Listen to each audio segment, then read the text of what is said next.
Bonjour! Pour le volet arbitrage, nous avons décidé de vous présenter 3 mythes reliés aux lois du jeu qu'on observe souvent sur les terrains de la région de Québec. Tout d'abord, nous verrons la gestion de la distance sur les coups francs. Ensuite, les mythes en lien avec le coup de pied dangereux. Et finalement, l'équipement des joueurs.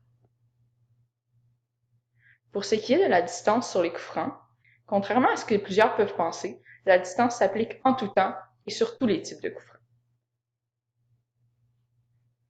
Les adversaires du joueur bottant le coup franc doivent se trouver à au moins 6 mètres du ballon en soccer à 7 et à 9,15 mètres en soccer à 9 et à 11. C'est la responsabilité de l'arbitre de faire respecter cette distance. Au besoin, il peut décider de demander au joueur d'attendre son sifflet pour calculer la distance et faire reculer un mur de joueurs. Ce n'est pas au joueur de demander la distance pour qu'elle soit donnée par l'arbitre.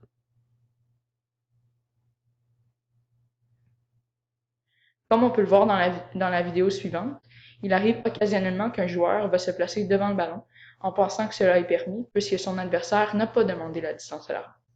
Cette action pourrait éventuellement résulter en un avertissement pour le joueur fautif.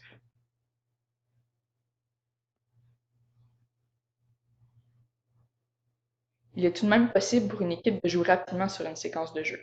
Dans ce cas, l'arbitre n'a pas à faire arrêter le jeu pour faire reculer les joueurs.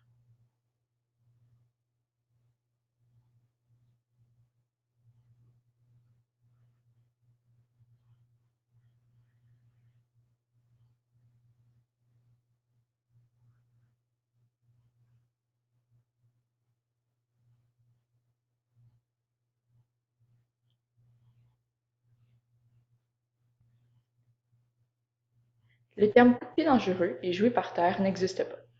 Pour être pénalisé d'un coup franc indirect, le joueur doit jouer de manière dangereuse.